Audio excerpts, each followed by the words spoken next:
Voilà, ceci est l'édition 2008 du guide Michelin, le guide rouge, ce qu'on appelle la Bible des gastronomes. Comme vous pouvez le constater, mon exemplaire est un petit peu usagé, c'est normal, je m'en sers régulièrement et si vous le voulez bien, nous allons chercher Jean-Paul Genet à Arbois. Je lis élégante salle rustique, patio verdoyant, cuisine du terroir saupoudrée d'inventivité et superbe carte des vins. Dans les plats, je relève le homard bleu de Bretagne en 2 services, la poularde de Bresse aux morilles et au vin jaune. Le vin jaune, ce fameux vin qui est élevé et qui a poussé sur la montagne du Jura et qui, pour mériter son appellation de vin jaune, a patienté 6 années entières dans des fûts de chêne. 6 années de fûts de chêne, c'est le temps qu'il faut pour pouvoir déguster le merveilleux vin jaune. Mais regardez, j'ai une autre surprise pour vous. À l'intérieur de cette casserole, non pas l'édition 2009 du Michelin sur lequel tout le monde s'interroge, on ne sait pas encore ce qu'il y aura dedans, mais la première édition, le guide Michelin 1900, celui dans la préface duquel est inscrit cette phrase que certains retournent aujourd'hui contre le guide Michelin. Cet ouvrage paraît avec le siècle, il durera autant que lui.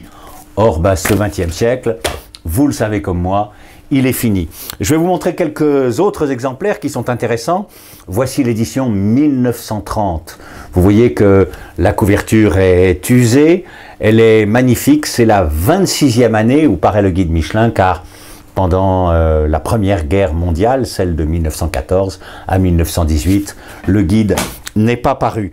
Voici l'édition 1954, nous sommes après la Deuxième Guerre mondiale. Comme vous le voyez, la couverture a légèrement évolué. Et puis voici l'édition 1964.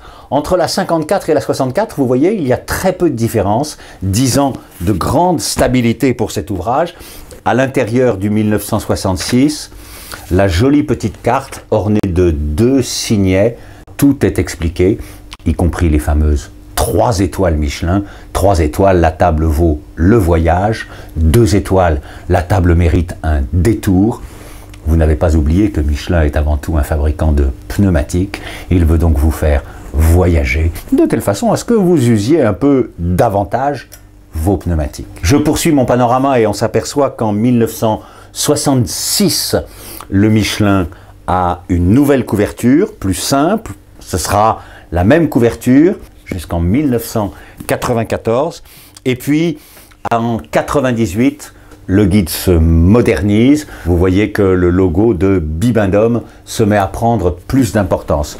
Voici maintenant l'édition 2000. On observe que désormais, il y a des petits textes. Le guide Michelin 2000, évidemment un numéro historique. Mais si je reviens au 2008, celui qui est actuellement en fonction, c'est pour vous dire que maintenant, les guides Michelin se sont multipliés.